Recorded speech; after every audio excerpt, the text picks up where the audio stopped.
तो जैसा कि लास्ट एपिसोड के अंदर हमने देखा था, लो चैनल वो से बोलता है कि मैं मानता हूँ कि तुम्हारा टैलेंट बाकी लोगों की तरह अच्छा नहीं है, लेकिन तुम बहुत ही लंबे टाइम से लुंगजी सेक्ट के सेक्ट लीडर की पोजीशन को संभालते हुए आए हो।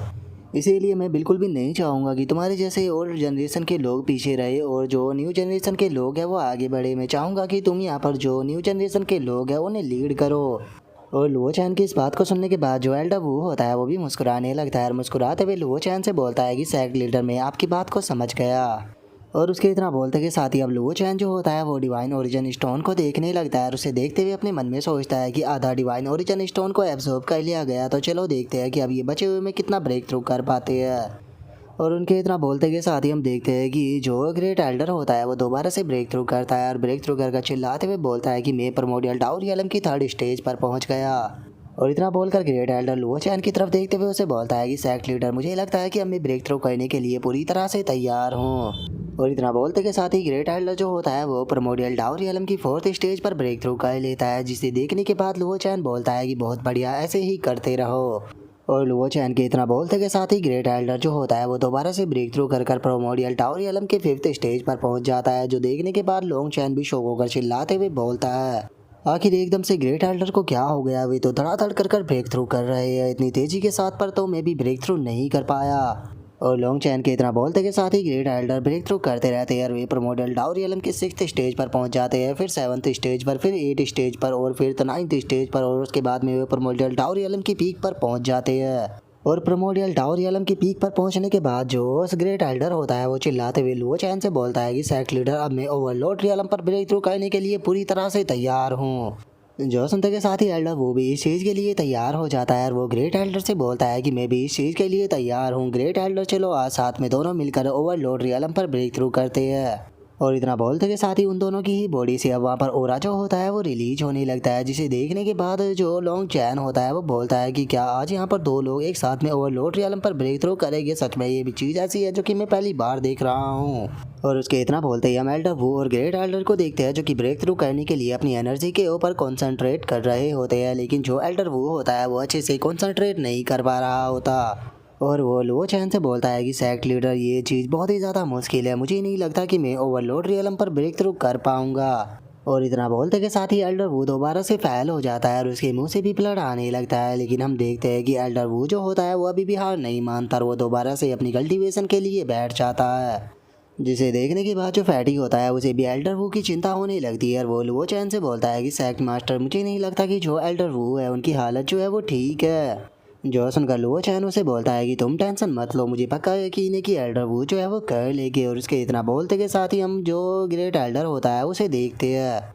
जिसकी बॉडी के अंदर बहुत ही ज़्यादा एनर्जी ओवरफ्लो हो रही होती है और वो चिल्लाते हुए बोलता है कि मैं एक जीनियस हुआ करता था लिंग जुई सेक्ट का, तो फिर आखिर ऐसा कैसे हो सकता है कि मैं फेल हो जाऊँ, मैं आज ओवरलॉर्ड रियलम पर ब्रेक थ्रू करूँगा। और ग्रेट एल्डर के इतना बोलते के साथ ही हम देखते हैं कि उसके देनतियान के अंदर जो एनर्जी होती है वो इकट्ठा होने लगती है ब्रेक थ्रू करने के लिए। और फाइनली ग्रेट एल्डर जो होता है वो ओवरलॉर्ड रियलम पर ब्रेक थ्रू कर लेता है, जिसे देखने के बाद लॉन्ग चैन बोलता है कि मुझे अपनी आंखों पर यकीन नहीं हो रहा कि जो ग्रेट एल्डर है उन्होंने ओवरलॉर्ड रियलम पर ब्रेक थ्रू कर लिया। और उसके इतना बोलते के साथ ही अब ग्रेट एल्डर जो होता है वो एल्डर वू से बोलता है कि सीनियर ब्रदर, मैंने पहले ही ओवरलॉर्ड रियलम पर ब्रेक थ्रू कर लिया, वैसे मैं आपको कमज़ोर तो नहीं समझ रहा, लेकिन अगर ये ऐसा ही रहा तो आप मुझसे पीछे रह जाओगी, मुझे लगता है कि आपको भी ब्रेक थ्रू करना चाहिए। और अब इस आवाज़ को सुनते के साथ ही हम देखते हैं कि जो एल्डर वू होता है वो भी पूरे जोश में आ जाता है और चिल्लाते हुए बोलता है कि ग्रेट एल्डर, में लिंग जुई सेक्ट का सेक्ट मास्टर था, तो आखिर ऐसा कैसे हो सकता है कि मैं तुम्हें अपने आप से आगे जाने दूँ। चाहे अब कुछ भी क्यों ना हो जाए, लेकिन मैं ब्रेक थ्रू कर रहूँगा, चाहे मुझे अपनी लाइफ को क्यों ना देना पड़ जाए। और अब एल्डर वू के जोश को देखकर लुओ चैन बोलता है कि एल्डर वू, मुझे आपसे यही जोश तो चाहिए था, अगर ऐसी बात है तो ठीक है, मैं भी अब आपकी मदद करता हूँ। और इतना बोलते के साथ ही लुओ चैन अपनी थोड़ी सी एनर्जी को एल्डर वू के फोरहेड के अंदर डाल देता है, जिस कारण हम देखते हैं कि अब एल्डर वू जो होता है वो भी सक्सेसफुली ओवरलॉर्ड रियलम पर ब्रेक थ्रू कर लेता है। और अब ब्रेक थ्रू करने के कारण जो एल्डर वू होता है वो भी बहुत ही ज़्यादा खुश हो जाता है और वो खुशी के मारे चिल्लाते हुए बोलता है कि मैंने मैंने फाइनली आज ओवरलॉर्ड रियलम पर ब्रेक थ्रू कर लिया, सच में ये दिन कितनी ज़्यादा खुशी का है। और एल्डर वू को ऐसे खुश देखकर सभी लोग काफ़ी ज़्यादा खुश होते हैं और वे एल्डर वू से बोलते हैं कि एल्डर वू, मुबारक हो, आप ओवरलॉर्ड रियलम पर पहुँच गए। जो सुनते के साथ ही जो एल्डर वो होता है वो लुओ चैन का शुक्रिया अदा करने लगता है और वो लुओ चैन का शुक्रिया अदा करते हुए उनसे बोलता है कि जैक मास्टर, आप मेरी मदद करने के लिए बहुत बहुत शुक्रिया, क्योंकि अगर आप नहीं होते तो मैं कभी भी ओवरलोड रियलम पर ब्रेक थ्रू नहीं कर पाता। जो सुनते के साथ ही लुओ चैन जो होता है वो एल्डर वू से बोलता है कि एल्डर वू, ये खुद की आपकी मेहनत के कारण हुआ है। अगर आपने ओवरलोड रियलम पर ब्रेक थ्रू करने का अपना मन जो है वो नहीं बनाया होता तो मेरी कोई भी मेहनत जो थी वो किसी भी काम नहीं आती। जो सुनते के साथ ही जो अर्थ बीस्ट होता है वो लुओ चैन से बोलता है कि सेक्ट लीडर लुओ चैन, आपका बहुत बहुत शुक्रिया, ताकि आपने हमारी मदद की। इस डिवाइन ओरिजिन स्टोन की मदद से अब हम लोग जो है वो अपने ब्रेक थ्रू पर पहुंच चुके हैं। लेकिन यहाँ पर एक प्रॉब्लम है, हमारी कल्टीवेशन जो है वो यहाँ पर काफ़ी ऊपर है, जिस कारण ब्रेक थ्रू के कारण यहाँ पर हेवनली रिवोल्यूशन जो है वो ट्रिगर होगा। तो इसीलिए हम लोग यहाँ से जा रहे हैं ताकि बाकी लोगों को परेशानी ना हो। जॉसन का लुओ चैन जो होता है वो उन तीनों से बोलता है कि ठीक है, तुम तीनों जो है वो आराम से माउंटेन के ऊपर जाकर अपना ब्रेक थ्रू जो है वो कर लो। जॉसन के साथ ही अभी तीनों जो होते हैं वो भी लुओ चैन को ओके बोलकर वहाँ से चले जाते हैं। जिसके बाद अब हम देखते हैं कि जो हेवनली ट्रिब्यूशन होता है वो ट्रिगर हो जाता है और माउंटेन के ऊपर बहुत ही पावरफुल हेवनली ट्रिब्यूशन जो होता है वो गिरना शुरू कर देता है। और अभी हेवनली ट्रिब्यूशन को देखने के बाद जो लॉन्ग चैन होता है वो शौक होते हुए बोलता है कि आखिर ये तीनों जो है वो कौन से रियलम पर पहुंच चुके हैं जो कि ये इतने पावरफुल हेवनली ट्रिब्यूशन को ट्रिगर कर पा रहे हैं अपने ब्रेक थ्रू के कारण। जो सुनकर ग्रेट एल्डर जो होता है वो बोलता है कि मैं ये तो नहीं जानता कि इन तीनों की कल्टीवेशन का लेवल क्या है, लेकिन मैं इतना कह सकता हूँ कि ये तीनों के तीनों ओवरलोड रियलम से ऊपर के लेवल पर है। और उनके इतना बोलते के साथ ही जो चू रैन होती है वो भी उन तीनों के मिलिट्री रिवोल्यूशन को देखते हुए अपने मन में सोचती है कि अगर इन तीनों पावरफुल लोगों की बात की जाए तो ये मेरे फादर से कमज़ोर नहीं है, लेकिन ये वही बात बोलते हैं जो कि लुओ चैन ही ने कहता है। इसीलिए मुझे एक चीज़ समझ नहीं आ रही कि आखिर जो लुओ चैन है उसने इन तीनों को क्या ऑफर दिया होगा जो कि ये लुओ चैन की इस तरह से बात मान रही है। और अब उनके इतना बोलते कि साथ ही जो जुयून होता है वो भी इस चीज़ को देखने लगता है। इस चीज़ को देखते हुए बोलता है कि लिंग जुई सेक्ट के अंदर ऐसे पावरफुल लोग हैं जो कि इतना खतरनाक ब्रेक थ्रू करते हैं। इस चीज़ को देखने के बाद आज मुझे लिंग जुई सेक्ट जो है उसकी पावर का अंदाज़ा लग चुका है। और अगर आज से मुझे कोई भी पर्सन बोलेगा कि लिंग जुई सेक्ट एक कमज़ोर सेक्ट है तो मैं उसे छोड़ूंगा नहीं, क्योंकि अगर लिंग जुई सेक्ट की करंट स्ट्रेंथ को देखते हुए बात की जाए तो जो लिंग जुई सेक्ट है वो हमारे हेवनली सेज मैंसन की तरह ही पावरफुल है और इसे भी साउथ ब्रांच का यहाँ पर टॉप सेक्टों में से एक कहा जाना चाहिए। लेकिन जो लिंग जुई सेक्ट है वो बहुत ही ज़्यादा छुपा रुस्तम है। अगर मैंने इस चीज़ को अपनी आंखों से नहीं देखा होता तो मैं कभी भी इस चीज़ के ऊपर यकीन नहीं करता, क्योंकि इनके मेथड जो है वो बहुत ही ज़्यादा अमेजिंग है। यहाँ तक कि अब मुझे ऐसा फील हो रहा है कि अगर बात की जाए हमारे हेवनली सेज मैंसन की तो वो भी लिंग जुई सेक्ट की तरह इतना अच्छा नहीं है जितना कि लिंग जुई सेक्ट है। और अब उसके इतना बोलते के साथ ही जो एल्डर वो होता है वो लुओ चैन से बोलता है कि सेक्ट लीडर, यहाँ पर जितने भी ओरिजिन स्टोन थे वे सभी के सभी आपने हम लोगों की कल्टीवेशन के ऊपर बर्बाद कर दिए। क्या आप यहाँ पर खुद कल्टीवेशन नहीं करोगे, क्योंकि आपने तो बिल्कुल भी एनर्जी को एब्सॉर्ब नहीं किया। जो सुनते के साथ ही लुओ चैन जो होता है वो उसे बोलता है कि मुझे यहाँ पर कल्टीवेशन करने की कोई ज़रूरत नहीं, और वैसे भी अगर दूसरी बात की जाए तो जो ये यहाँ पर आइटम है ये मेरी कल्टीवेशन के लिए बिल्कुल भी यूज़फुल नहीं है। और उसके इतना बोलते के साथ ही हम देखते हैं कि अब सभी लोग अपनी कल्टीवेशन को कर रहे होते हैं, लेकिन तभी वहाँ पर कुछ लूज कल्टीवेटर आकर उन लोगों की तरफ देखने लगते हैं। और अब उनमें से एक लूज कल्टीवेटर अटैक करते हुए बोलता है, हमें बहुत ही लंबे टाइम से ओरिजिन स्टोन का जो हो रहा था वो इस तरफ से महसूस हो रहा था, और मैंने ये नहीं सोचा था कि यहाँ पर बैठे हुए इतने सारे लोग जो है वो ओरिजिन स्टोनों की मदद से कल्टीवेट कर रहे होंगे। लेकिन अब यहाँ पर हमारा आना जो है वो बिल्कुल भी बेकार नहीं गया, क्योंकि जरा देखो तो यहाँ पर कितने बड़े साइज़ का डिवाइन ओरिजिन स्टोन जो है वो मौजूद है। अगर इतना बड़ा डिवाइन ओरिजिन स्टोन हमें मिल जाता है तो ये हमारे लिए बहुत ही ज़्यादा यूज़फुल रहेगा। जॉसन का दूसरा लूज कल्टीवेटर जो होता है वो भी हंसते हुए बोलता है कि सच में आज का दिन जो है वो हमारे लिए बहुत ही ज़्यादा अच्छा है, क्योंकि हमें इतना बड़ा डिवाइन ओरिजिन स्टोन मिल गया। और उनके इतना बोलते के साथ ही अब चूरैन अपनी जगह से खड़े होते हुए लुओ चैन से बोलती है कि ये तो लूज कल्टीवेटर है जिन्होंने कि मेरे ग्रेट रिवर सेक्ट के बहुत सारे डिसाइबलों को मारा है, इसीलिए लुओ चैन इनके साथ मैं डील करना चाहती हूँ। जो सुनते के साथ ही जो लॉन्ग चैन होता है वो बोलता है कि इन लूज कल्टीवेटरों के कारण मैं अपनी लाइफ जो था उसे खोने वाला था। इन्होंने मुझे बहुत ही ज़्यादा भगाया, इसीलिए अब टाइम आ चुका है मेरे भी बदला लेने का, इसीलिए मैं भी यहाँ पर इन लोगों से फाइट करूँगा। जो सुनते के साथ ही ग्रेट एल्डर जो होता है वो भी खड़ा होते हुए बोलता है कि केवल तुम लोग ही नहीं, यहाँ पर मैं भी फाइट करूँगा, क्योंकि मैं भी अपनी करंट स्ट्रेंथ को देखना चाहता हूँ कि आखिर मैं कितना पावरफुल हुआ हूँ यहाँ पर कल्टीवेशन करने के बाद। और उसके इतना बोलते के साथ ही अब जो फैटी और जो किनपिंग होते हैं वो दोनों भी आगे आ जाते हैं। और वे आगे आते हुए बोलते हैं कि अगर सभी लोग फाइट कर रहे हैं तो फिर आखिर हम लोग कैसे पीछे रह सकते हैं। और इतना बोलते के साथ ही अब हम देखते हैं कि सभी लोग जो होते हैं वो उन लूज कल्टीवेटरों के सामने फाइट करने के लिए आ जाते हैं। जो देखते के साथ ही एक लूज कल्टीवेटर चूरैन के ऊपर अटैक को करते हुए उसे बोलता है, लिटिल गर्ल क्या बात है, तुम्हारे अंदर तो बहुत ही ज़्यादा हिम्मत है। ठीक है, अगर तुम लोग मरने से नहीं डरते हो तो मैं भी तुम्हारी यहाँ पर जो ये ख्वाहिश है इसे पूरा ज़रूर करूँगा। और इतना बोलकर वो चूरैन के ऊपर इससे पहले अटैक करता। जो चूरैन होती है वो उसके गाल पर एक रैपर सेक देती है, जो देखने के बाद अब वो बंदा शौक होते हुए बोलता है कि आखिर ऐसा कैसे हो सकता है, तुम तो ओवरलोड रियलम पर पहुंच चुकी हो, लेकिन आखिर ऐसा मुमकिन भी कैसे है, इतनी यंग एज के अंदर तुम्हारी कल्टीवेशन जो है वो ओवरलोड रियलम पर कैसे जा सकती है। जो सुनते के साथ ही चूरैन जो होती है वो उसे बोलती है कि तुम यहाँ पर कुछ ज़्यादा ही हाईली सोच रहे हो मेरे बारे में। मैं ओवरलोड रियलम पर नहीं बल्कि प्रोमोडियल टाउ रियलम की पीक पर हूँ, लेकिन लगता है कि तुम यहाँ पर कुछ ज़्यादा ही यूजलेस हो, इसीलिए तुम्हें मैं ओवरलोड रियलम पर लग रही हूँ।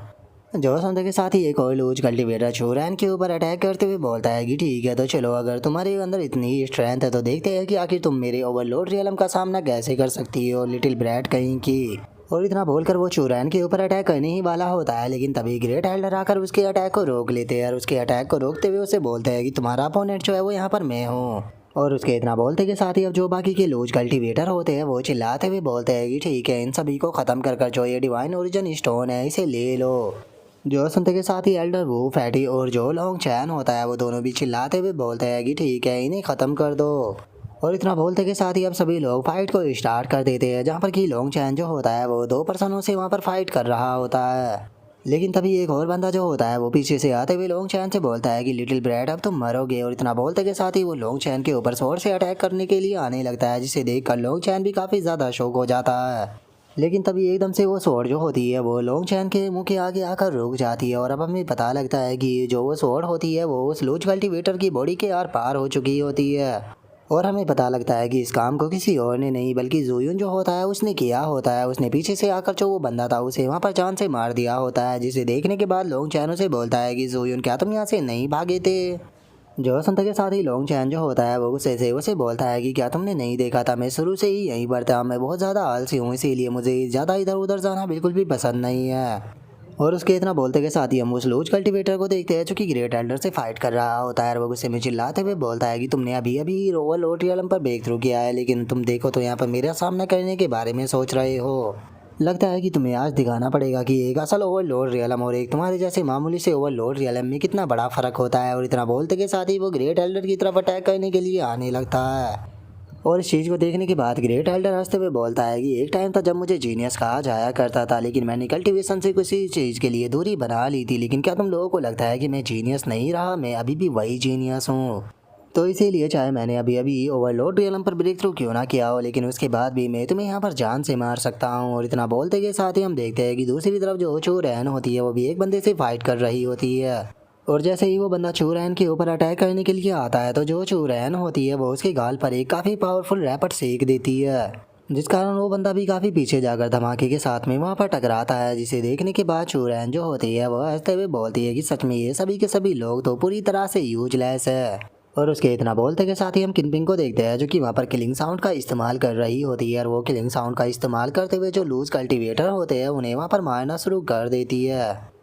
और अब हम थोड़ी देर बाद का सीन देखते हैं जहाँ पर कि उन्होंने सभी लूज कल्टीवेटरों को मार दिया होता है, और जो ग्रेट एल्डर होता है वो बोलता है कि पता नहीं कितने लंबे टाइम के बाद में मुझे फाइट करने के बाद इतनी अच्छी फीलिंग आई है। जो सुनते के साथ ही लॉन्ग चैन भी हंसते हुए बोलता है कि शुरू में जब मैं इन लूज कल्टीवेटरों से मिला था तो मैं इनसे डर कर भाग रहा था, लेकिन मैंने नहीं सोचा था कि इतने कम टाइम में ही मैं इतना पावरफुल बन जाऊंगा कि इन लूज कल्टीवेटरों को अपने हाथों से मार पाऊंगा। और उन लोगों के इतना बोलते के साथ ही जो वो चैन होता है वो उन लोगों से बोलता है कि तुम लोगों ने बहुत ही अच्छा किया है, लेकिन अब तुम्हें दोबारा से जो अपना स्पॉट था वहाँ पर आकर बैठ जाना चाहिए, क्योंकि तुम लोगों ने अभी अभी यहाँ पर बहुत ही खतरनाक फाइट जो है वो की है। तो इसीलिए अगर तुम दोबारा से डिवाइन ओरिजिन स्टोन को एब्जॉर्व करोगे तो इससे जो तुम्हें बेनिफिट मिलेगा वो पिछली बार से भी ज़्यादा बेहतर होगा। जो सुनते के साथ ही सभी लोग जो होते हैं वो वहाँ पर दोबारा से अपनी कल्टीवेशन के लिए बैठ जाते हैं, जहाँ पर कि वे कुछ ही टाइम के अंदर जो ओरिजिन स्टोन होता है उसे पूरी तरह से एब्जॉर्व कर ख़त्म कर देते हैं। और अब डिवाइन ओरिजिन स्टोन के ख़त्म हो जाने के बाद जो वो चैन होता है वो डिवाइन जेड को भी अपने पास में ले लेता है, और उसे लेने के बाद बोलता है कि चलो डिवाइन ओरिजिन स्टोन जो है वो पूरी तरह से तुम दो लोगों के द्वारा यूज कर लिया गया है।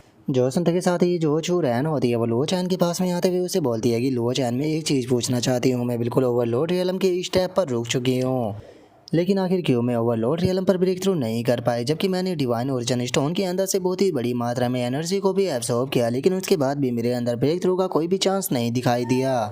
जो सुनते के साथ ही लो चैन जो होता है वो उसे बोलता है कि चूरैन तुम्हारी कल्टीवेशन की स्पीड बहुत ज़्यादा है क्योंकि तुम्हारा टैलेंट काफ़ी अच्छा है, लेकिन ओवरलोड रियलम पर ब्रेक थ्रू ना करने का रीज़न यही है कि तुम्हारे पास में अभी केवल फाइटिंग का एक्सपीरियंस नहीं है, क्योंकि ओवरलोड रियलम जो होता है वो कोई ऐसा रियलम नहीं होता जिससे कि केवल तुम कल्टीवेशन को कर प्राप्त कर लो। इसके लिए तुम्हारे पास में एक्सपीरियंस की भी ज़रूरत होती है, इसीलिए तुम ब्रेक थ्रू नहीं कर पाए।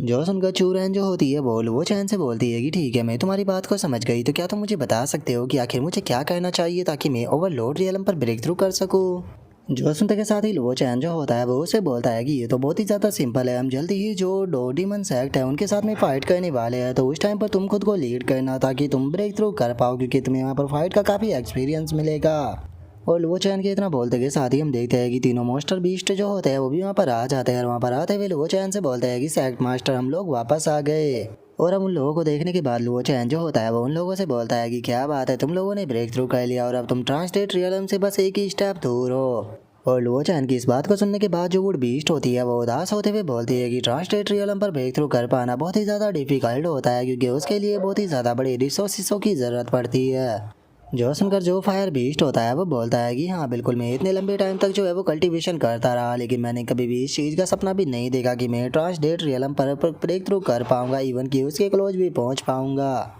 जो सुनकर अर्थ बीस्ट जो होता है वो उन लोगों से बोलता है कि ये बात पूरी तरह से सच है कि हम लोग जो है वो कभी भी अपने दम पर ओवरलोड रियलम पर ब्रेक थ्रू नहीं कर सकते, लेकिन तुम्हें नहीं बोलना चाहिए कि हम सेक्ट मास्टर लुओ चैन को फॉलो कर रहे हैं। और मुझे इस चीज़ को मेंशन करने की भी कोई ज़रूरत नहीं है कि जो सेक्ट लीडर लुओ चैन है उनके पास में हर एक चीज़ का तोड़ है, और उनकी जो टेक्निक है उनके बारे में तो पूछो ही मत। जो सुनते के साथ ही जो फायर बीस्ट होता है वो लुओ चैन के सामने आते हुए उसे बोलता है कि सेक्ट लीडर लुओ चैन, क्या सच में ऐसा पॉसिबल है कि आप हमें ट्रांसलेट रियलम पर ब्रेक थ्रू करा सके। जो सुनकर लुओ चैन जो होता है वो उनसे बोलता है कि जिस टाइम पर हम दोनों डीमन सेक्ट को डिस्ट्रॉय कर देंगे तो उसके बाद में मैं जो हेवनली मैवेन का मैन डोमेन है वहाँ पर जाऊँगा, तो तुम लोग भी मुझे फॉलो करना, जहाँ पर कि मैं तुम लोगों को ट्रांसलेट रियलम पर ब्रेक थ्रू करने में तुम्हारी मदद करूँगा। जो सुनते के साथ ही वे तीनों भी काफ़ी ज़्यादा खुश हो जाते हैं। और वही खुश होते हुए लुओ चैन से बोलते हैं कि सेक्ट लीडर बहुत बहुत शुक्रिया, हम लोग जो है वो आपको फॉलो जरूर करेंगे। जो सुनकर लुओ चैन जो होता है वो वहाँ से अब जाते हुए बोलता है कि ठीक है, यहाँ का काम खत्म हो गया तो चलो अब वापस चलते हैं। और लुओ चैन के इतना बोलते के साथ ही जो जुयून होता है वो लोंग चैन के पास में आते हुए उससे बोलता है कि लोंग चैन, क्या मैंने यहाँ पर कुछ गलत सुना कि जो लुओ चैन है वो डीमन सेक्टों को डिस्ट्रॉय करने की बात कर रहा है। जो सुनते के साथ ही लोंग चैन जो होता है वो उसे बोलता है कि नहीं, तुमने कुछ भी गलत नहीं सुना, तुमने बिल्कुल सही सुना है। हम लोग जो है वो लिंगजुई सेक्ट के अंदर वापस लौटने के बाद जो डीमन सेक्ट है उसके ऊपर अटैक करेंगे। जो सुनते के साथ ही लोंग चैन बहुत ही ज़्यादा शौक हो जाता है और शौक होकर चिल्लाते हुए बोलता है कि जो डीमन सेक्ट है वो हेवनली वेन ब्रांच का यहाँ पर सबसे पावरफुल इविल सेक्ट है, और तुम यहाँ पर उसके ऊपर अटैक करने के बारे में बात कर रहे हो। क्या तुम लोग यहाँ पर पागल हो चुके हो? यहाँ तक कि हमारा जो हेवनली सेज मैन सेन है वो भी इस चीज़ को करने के बारे में नहीं सोच सकता। जो सुनते के साथ ही लोंग चैन जो होता है वो उसे बोलता है कि तुम पहले की तरह ही अभी भी एरोगेंट हो गया। सच में तुम्हें ऐसा लगता है कि जो तुम्हारा हेवनली सेज मैन सेन है वही सबसे पावरफुल सेक्ट है? लगता है कि तुम अभी हमारे लिंगजुई सेक्ट के बारे में कुछ नहीं जानते। जो सुनते के साथ ही जोयुन चिल्लाते हुए बोलता है कि तुम बेवकूफ़ हो, तुम पागल हो चुके हो, तुम डीमन सेक्टों के साथ में फाइट करने वाले हो। क्या तुम्हें इस चीज़ को सोचकर डर नहीं लग रहा? जो सुनते के साथ ही जो लोंग चैन होता है वो उससे बोलता है कि आखिर हम लोग क्यों घबराएंगे, सेक्ट लीडर ने कहा है कि हम डीमन सेक्टों को डिस्ट्रॉय करेंगे, तो बस नॉर्मल सी बात है कि हम उसे डिस्ट्रॉय करेंगे, आखिर इसमें घबराने वाली बात क्या है। जो सुनकर जुयन जो होता है वो गुस्से से बोलता है कि शुरू में मुझे लगा था कि बस तुम ही पागल हो, लेकिन अब तुम्हें देखने के बाद और तुम्हारे लिंगजुई सेक्ट को देखने के बाद मैं कह सकता हूँ कि तुम्हारा पूरा का पूरा लिंगजुई सेक्ट ही पागल है। और अब उसके इतना बोलते के साथ ही हमारा व्यू सीक्रेट रियलम के बाहर आ जाता है, जहाँ पर कि काफ़ी सारे लोग जो होते हैं वो खड़े होते हैं। और उनमें से हमें एक पर्सन के बारे में बताया जाता है कि ये हेवनली सेज मैनसेन का पैट्रिच है। और अब हेवनली सेज मैनसेन का पैट्रिच जो होता है वो चैन से बोलता है कि मास्टर चैन, क्या हुआ, अभी भी कोई भी पर्सन जो है वो सीक्रेट रियलम से बाहर क्यों नहीं आया। जो सुनकर चैन फैमिली का पैट्रिच जो होता है वो हेवनली सेज मैनसेन के पैट्रिच से बोलता है कि पैट्रिच आप टेंशन मत लीजिए, जल्दी ही वे लोग जो है वो बाहर आ जाएगी, क्योंकि ऑलमोस्ट टाइम खत्म होने वाला है। जो सुनते के साथ ही हेवनली सेज मैनसेन के पैट्रिच जो होता है वो बोलता है कि डैमिट, पता नहीं अंदर की सिचुएशन जो है वो क्या होगी, क्योंकि मेरे हेवनली सेज मैनसेन के यहाँ पर प्राइड जो जोयुन है वो भी अंदर गया हुआ है। इसीलिए अगर एक भी लूज कल्टीवेटर जो है वो वहाँ से बाहर निकल कर आया तो मैं उसे जिंदा नहीं छोड़ूंगा, मैं उसे अपने हाथ से मार दूंगा। और उसके इतना बोलते के साथ ही हम नोवेला स्वॉर्ड सेक्ट का जो पैट्रिच होता है उसे देखते हैं, जो कि चैन फैमिली के पैट्रिच से बोलता है कि यहाँ पर जो स्वॉर्ड इमॉर्टल कॉम्पिटिशन है उसे तुम्हारी चैन फैमिली कराती है, तो फिर तुम इतनी बड़ी मिस्टेक जो है वो कैसे कर सकते हो, जो कि तुम लूज कल्टीवेटरों को यहाँ पर एडवांटेज उठाने दो ताकि वे अपॉर्चुनिटी का फ़ायदा उठाकर अंदर इंटर कर जाए। याद रखना कि मेरे जो नोवेला स्वॉर्ड सेक्ट की प्राइड जीनियन है वो भी अंदर गया हुआ है, और अगर उसे कुछ हो गया तो इस सभी की रिस्पॉन्सिबल जो है वो तुम्हारी चैन फैमिली होगी। जो सुनता के साथ ही चैन फैमिली का हेड उसे माफ़ी मांगते हुए बोलता है कि मैं जानता हूँ कि ये सारी गलती मेरी है, मैं नहीं जानता हूँ कि अंदर जो है वो क्या हो रहा होगा, लेकिन मैं आप लोगों को यकीन दिलाता हूँ कि ये मैटर खत्म होने के बाद मैं आप लोगों को एक्सप्लेनेशन जरूर दूंगा। जो सुनकर एमिली सेजमैन से इनका पैट्री जो होता है वो चोर एंड के फादर से बोलता है कि जियाउटियान क्या हुआ, तुम इतने शांत क्यों खड़े हुए हो, तुम तो कुछ भी नहीं बोल रहे, जबकि तुम्हारी डॉटर जो है वो भी अंदर गई हुई है। और अब उसके इतना बोलते के साथ ही हमारा आज का एपिसोड यहीं पर ही खत्म हो जाता है। तो नेक्स्ट एपिसोड के अंदर देखिए कि आगे क्या होता है। अगर आप लोगों को वीडियो अच्छी लगी हो तो लाइक करना, चैनल को सब्सक्राइब करना। मैं मिलता हूँ नेक्स्ट एपिसोड में, तब तक के लिए बाय बाय गाइस।